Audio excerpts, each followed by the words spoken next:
Good morning, everybody. Mama S here, and today we're talking about blog post number 11, We Are Moms. And this was actually our number one read post. I think everyone in our family and friends were really excited about our fostering journey, and when it finally came time for us to take children in, everybody was really, really excited. Now, this post, it has a couple of pictures and things along that lines, but let's just talk about this a little bit. So we are moms, and what happened? Well, I was at work one day and I got the phone call. There were a sibling set of boys who were under 5 years old who needed a place to go immediately. And I asked a ton of questions, got a bunch of information, and chatted with Mama A. We kind of went with it, and we decided, yes, that was the thing we were going to do. We got the call a little after lunch, and by 3:30 they were at our house. So it was definitely intense. And we've got the little kids that were dropped off. They were really scared. They didn't have a lot with them. And that first night went okay. I mean, you have to realize that any of these kids are being ripped away from everything that they know. And at first it's like, oh, it's a sleepover and everything will be okay.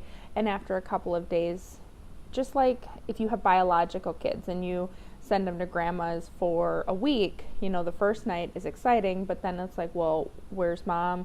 Where's dad? I want to go home. So the first 48 hours were kind of a whirlwind. We learned that they had dietary restrictions. The older one, when we were told we were taking placement, that he was in a full day program with an aftercare, but when I went and dropped him off, they said that his program ended at 10:30 in the morning, and it was the complete opposite side of town from where we live, and we freaked out. That was our first clue in to the fact that we were given false information when we were called to take placement. Now, sometimes false information is given accidentally. People mix up cases, any number of things can happen, or like what happens more often than not is people don't know the information. So they just don't know, and it's hard to give accurate information when you don't know. So that was our first glean into the fact that we were not getting correct information. We knew a little bit of information about them, a little bit of diagnoses, a little bit of stuff like that, but we definitely learned a lot over the next couple of days. After about 48 hours, the violence started. Our little boy, he had a really hard time processing things, and usually he was scared, and he would act out. And it's not what you would consider to be typical for a kid that's under 5. It was extreme violence, and it was throwing things at the wall so hard that the wall dented. It was punching himself and anybody else so hard that there was blood. It was kicking, hitting, biting, very, very high levels of aggression, and no ability to self-regulate or regulate with help. I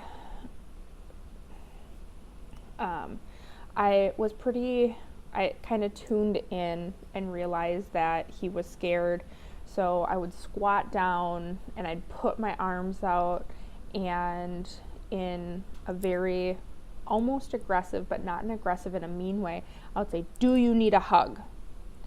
And I know that sounds kind of crazy, like you'd want to be a little bit softer, but I had to get through that panic and that fear and that aggression, and he needed to hear me.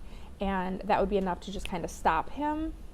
And he would run over to me, and he wouldn't be ready to calm down. So he'd still be kicking and hitting and flailing and kind of freaking out. And I would just pick him up and I'd carry him around, and he was like 40-50 pounds of just dead weight, just flailing around, and I'd pick him up and carry him around the house. And so it was definitely very hard. We put a nighttime routine right into place right away, which ended up being really good. The kids, they went to bed for us pretty well. We had to snuggle them, absolutely, but they went to bed for us pretty well. And then the other thing that I put in this post is that we knew there would be a lot of appointments right from the get-go for when kids come into care, but we didn't quite realize how many. So because it was an emergency placement, we had to get them in for an evaluation with a doctor within the first 48 hours. We had to get them into an eye exam and a dental exam. We had to have our licensing worker come out, the caseworker come out. Who else? We had to schedule visits. We had to kind of get everything going on, and it was just a crazy whirlwind, and we were kind of learning about it. I'm going to wrap this video up and record our next video, which was, I touched on it a little bit about his violence and his aggression, and the next video is going to go into that a little bit more.